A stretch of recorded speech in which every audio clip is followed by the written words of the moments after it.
guys, welcome to Tarunayas. Today we will be discussing editorials from The Hindu of 28th of October 2022. So let's start. So I have taken this editorial from The Hindu, and the topic of the editorial is the government's fiscal space, and you can relate it with your general studies paper 2, the government policies and design and intervention for the vulnerable section of the society. I have taken it from The Hindu, titled The Dismal Case of Slashing Schemes and Cutting Funds. So the writer in this particular article talks about that how the government of India downsizing the fund allocation, cutting down the schemes, clubbing them together, merging them, etc., has not resulted into anything, has not resulted into a positive impact on the society. So let's discuss the viewpoint that the writer gives, and writer also gives certain data which you can quote in your examination, and you can also relate it with your general studies paper 4, that is utilization of the fund. Utilization of fund. Now, why utilization of fund is important? I will give you one instance that when Beti Bachao Beti Padhao scheme was launched, 80% of the scheme's fund was utilized for the advertisement purpose, and only 20% was utilized for the sectoral intervention. Now, when we compare this ratio of 80 to 20, then what is the purpose of launching such a huge scheme which was meant to promote girls' education and which was meant to protect them, which was meant to prevent any harm to the girl child? So therefore, utilization of the fund becomes of utmost importance when it comes to the welfare of the poorer and the weaker section of the society. So let's see the argument of the writer. Now let's look at the context of this article. The writer says that 50% of the existing central schemes, they have been either discontinued, they have been subsumed, they have been revamped, or they have been rationalized into other schemes.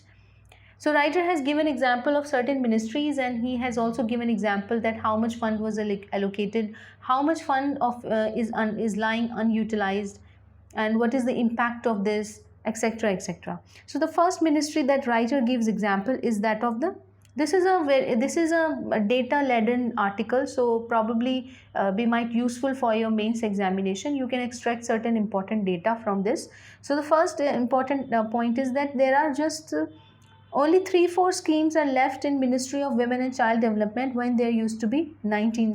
Now, there are two arguments when it comes to this. There is rationalization of the scheme. Why do we have to launch so many schemes when none of the schemes are going to work? So it's better to club the schemes together, to revamp them and to rationalize them into one particular scheme and have a better outcome. So we should be focusing not on the number of the schemes that the government launch, rather on the outcome of the schemes. So if the scheme is not giving any positive outcome, it should be discontinued, right?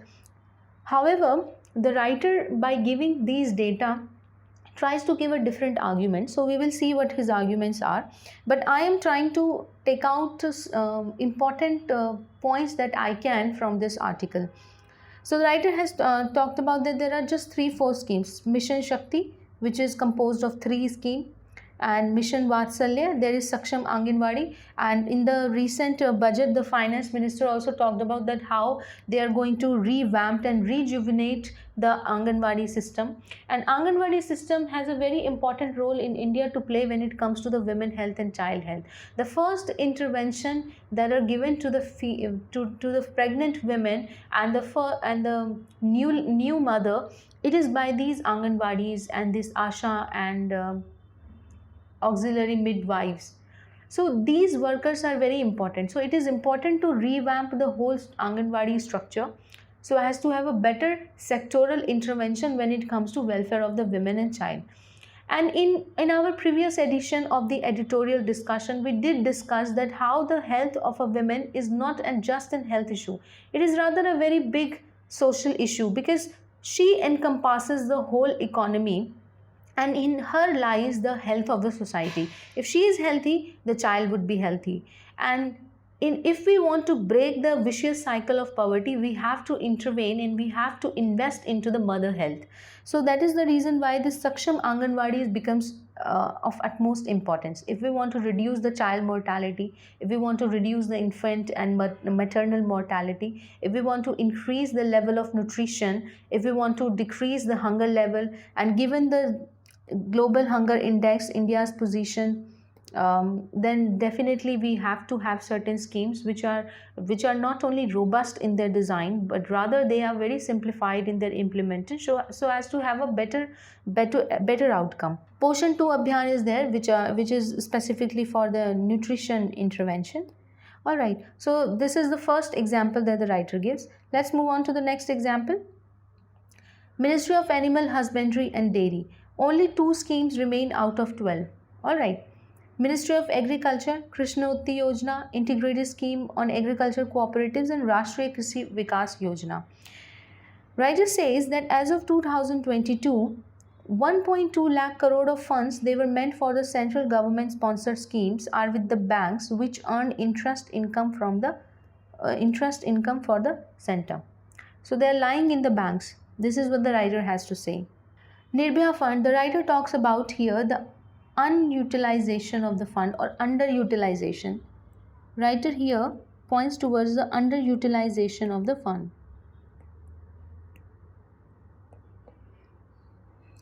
So 1000 crore was allocated to the Nirbhaya Fund in the annual year 2013 to 16, and they remain largely unspent.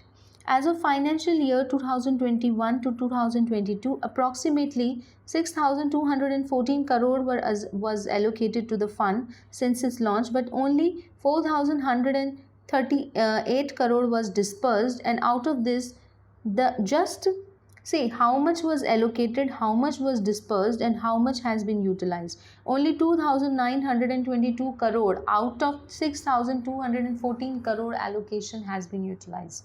So this is a case of underutilization. Why there is underutilization? Now, if I pose a question to you guys that why the funds are underutilized? Why the funds are underutilized? What is the reason behind this? The underutilization of the fund can be given to the red tapeism. There is lot of paperwork in the bureaucracy, and because of this lot of paperwork, the implementation of the project is delayed, and when the implementation is delayed, the funds are lying underutilized in the bank accounts of the government, right? So this could be one reason, the red tapeism, the lackadaisical in approach of the callousness of the bureaucracy. And there could be another reason, that there is a lack of agency.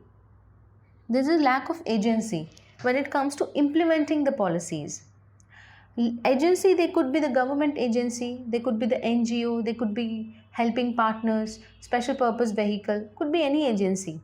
But there is a lack of agency. Fewer number of agency, trustworthy agency also results into the underutilization of the fund. The writer also gives example that the Ministry of Women and Child Development 660 crore was dispersed. However, only 181 crore was utilized as of July 2021. So you can quote this data in your examination if a question is asked about the underutilization of the fund, and if you have to present an argument about the underutilization of the fund. The farmer budgets also writer talks about. Now here the writer is not talking about that there is underutilization. Here the writer is talking about that the budget is declining. We know that the prices of the fertilizers in the international market have already risen because of the Ukraine-Russia war. So the government has also cut down on the subsidies given for the fertilizers to the farmer. So this is what the writer is saying, that the NPK fertilizer, you don't have to remember all these figures, just remember this data, that as per the revised budget estimate of 2021-22, the NPK fertilizer subsidy saw 35% lower allocation. And this could be due to various reasons, and one of the reasons is the Russia-Ukraine war. There have almost, it has been going on almost for 9 months now. The employment program reduction. If we look at the highlights of the economic survey, which talked about that the demand for the jobs under Manrega, it started to rise post pandemic, during pandemic, more than the pre pandemic level. There was such a huge unemployment rate that the Manrega saw rise in demand. However, the government of India had to cut down the allocation to the Manrega. In the financial year, 25% allocation, Manrega saw 25% reduction in its allocation. In the financial year of 2021 to 2022, it saw 98,000 crore. But however, in the present financial year, which is 2022 to 2023, it was 73,000 crore. Such a reduction was seen. Wage dispersal, when it comes to the Manrega, they are often being delayed. Technology have been though employed when it comes to the wage dispersal, when it comes to the entry attendance, when it comes to the direct benefit transfer, etc., etc., but they are often delayed. This is what the argument of the writer is. Pradhan Mantri Garib Kalyan Yojana also, it was said that the expenditure as against the allocation was reduced. In the health sector also, the writer points towards the delayed wages of the ASHA worker. There is contractualization of the jobs when it comes to the ASHA worker and the auxiliary midwives. There is no social security given to these workers, in fact, who play such an important and a crucial role in the first intervention at the primary level and or the primary health sector, who are such important players in the primary health sector. Their wages are not disbursed on time. There is contractualization of the jobs. In the environment ministry, or the writer points towards the reduction in the allocation to the project Tiger, and the overall reduction in the budget of the environment ministry. Considering the objectives of the government of India towards the climate change mitigation and adaptation, the cut down and the reduction in the environment ministry budget is not understood by the writer. So this is what the writer is pointing towards. Now let's talk about that what the writer meant to say about this. Now what I can conclude, the different arguments that I can conclude. The first point is that the number of schemes would not matter.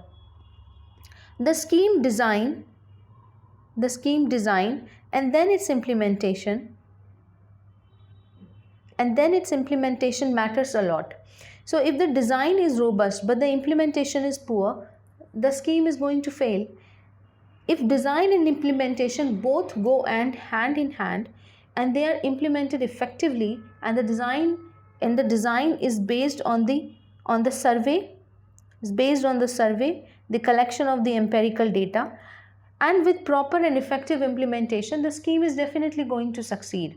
So the government of India and the state government, they should lower the number of the scheme, but they should make them more holistic. That means they should be covering more number of people, more section of the society. Rather than having one scheme for every section, we should have one bigger scheme which subsume the different problems of the vulnerable section of the society and implement it on the ground level effectively. So this is the first thing.